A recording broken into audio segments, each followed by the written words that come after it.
travel stories.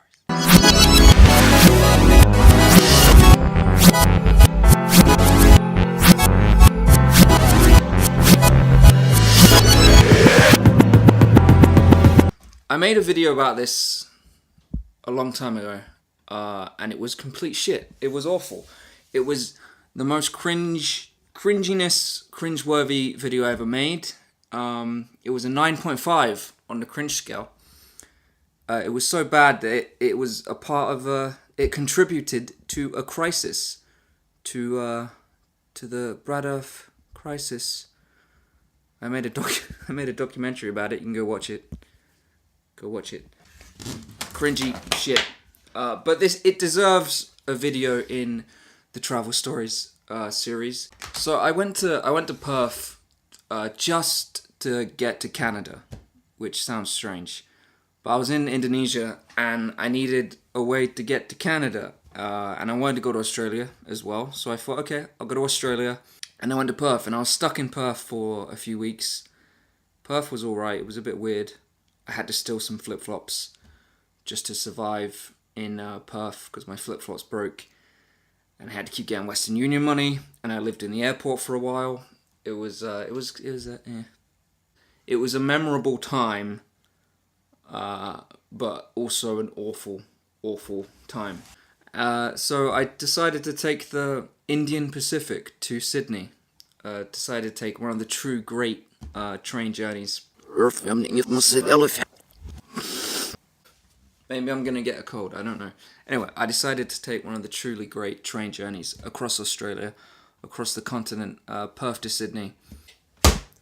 I just watched the first part of this back and I got something in my eye, one of my eyes, and my hair is curling. I'm going to do this with my eyes, and I'm going to do this with my hair, and we can just move on. And I got tea as well to drink. The journey started very lively. I got on, I found my seat, I sat down, no one was sitting next to me, which was good. I like that. And we're just getting ready to leave Perth and go to Sydney.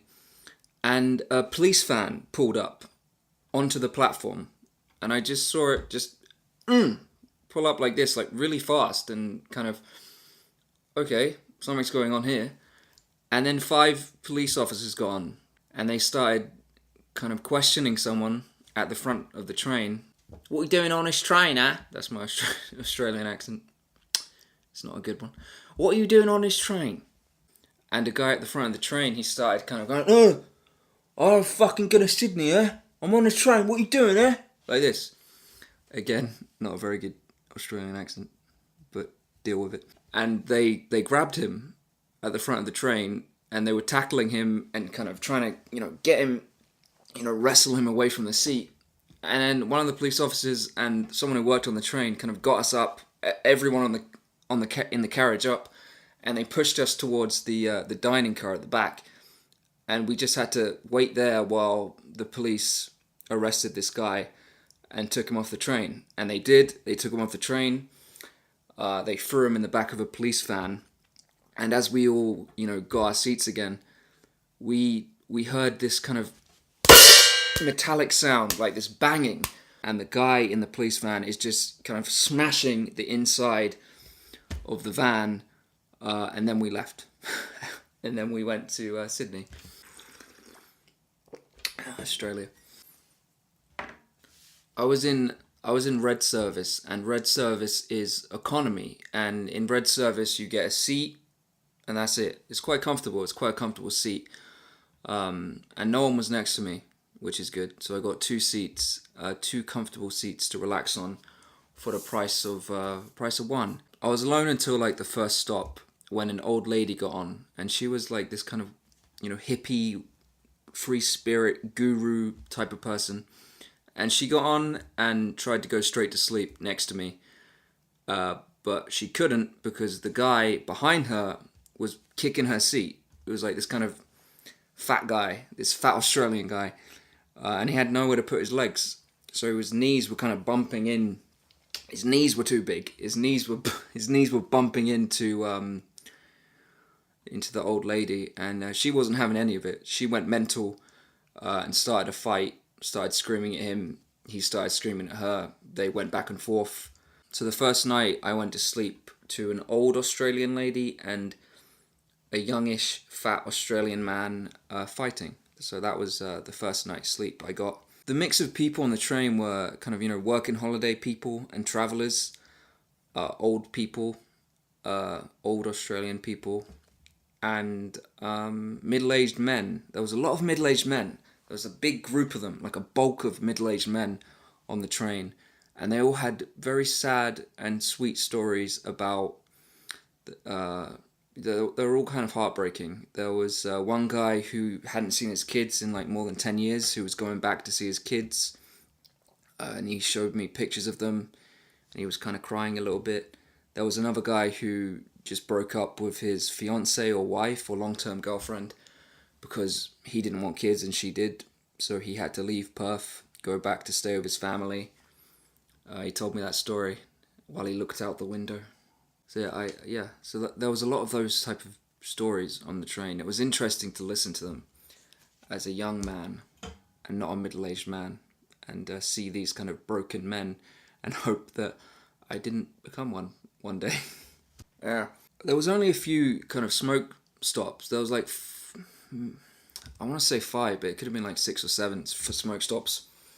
And I smoked a lot at that time. I smoked like 10 cigarettes a day. I needed the fucking nicotine in my lungs, at least every hour.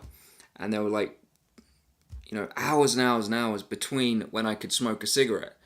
And I had these rollies. So as the stop was coming up, I was just perfecting these rollies. And I'd go out and smoke 2 or 3 cigarettes at once. But by the end of the second day, I didn't really care anymore. It was weird. I knew I was addicted to nicotine, but it was like as my body had adjusted and been like, okay, we just have to wait a few hours, then we get our nicotine. And by the time we got to Broken Hill, which was, nearer to the end of the journey, I didn't even really care to smoke. I still did. I still smoked, but I didn't really care about it as much as I thought I would. I should have just smoked in the toilet. But the problem was, like, on the California Zephyr, the other long-distance train journey I took, you could just smoke out the windows of the train. They were open. But on the Indian Pacific, they weren't. They were all closed. So if you smoked, then everyone was going to know you're smoking. I got high in the Outback on one of the stops, one of the cigarette stops. One of the middle-aged men had a lot of weed, and I just took his pipe and took a few big hits and got back on the train like fucking, and then had a meat pie. I didn't have a lot of cash on me to get food on the train, so I was on a diet of basically 2 meat pies a day and whatever food the old ladies who were kind of like, looking after me, had taken to me, they were giving me. And they gave me quite a lot. Because I didn't have cash. I still, I was using Western Union because my debit card had expired. So I'd get Western Union and then get more Western Union. I got my last batch of Western Union money in Perth and I was waiting to Sydney to get more. So it was a diet of meat pies, which were really good, but I probably lost a lot of weight on that train.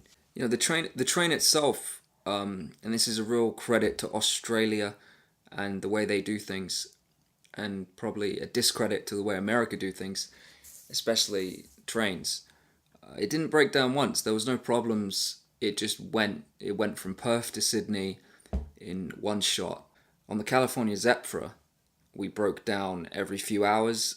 We spent a night in the desert because a rock knocked out our engine. We had to get a new engine.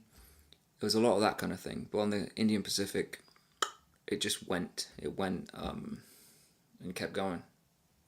Didn't give a fuck. I had one job to do, get to Sydney. And it got to Sydney in 3 days, which is what it was supposed to do. I love these train journeys. I love the long distance, train journeys. They're always very special.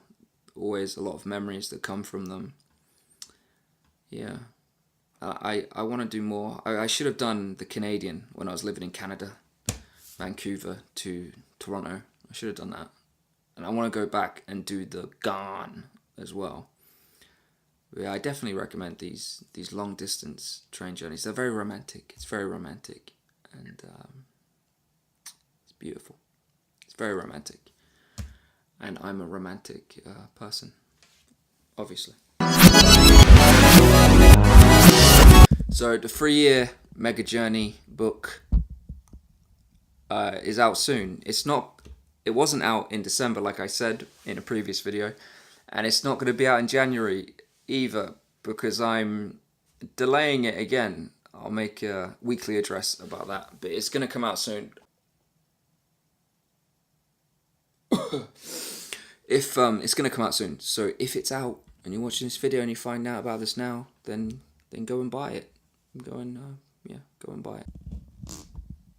I'm going to go shave my head.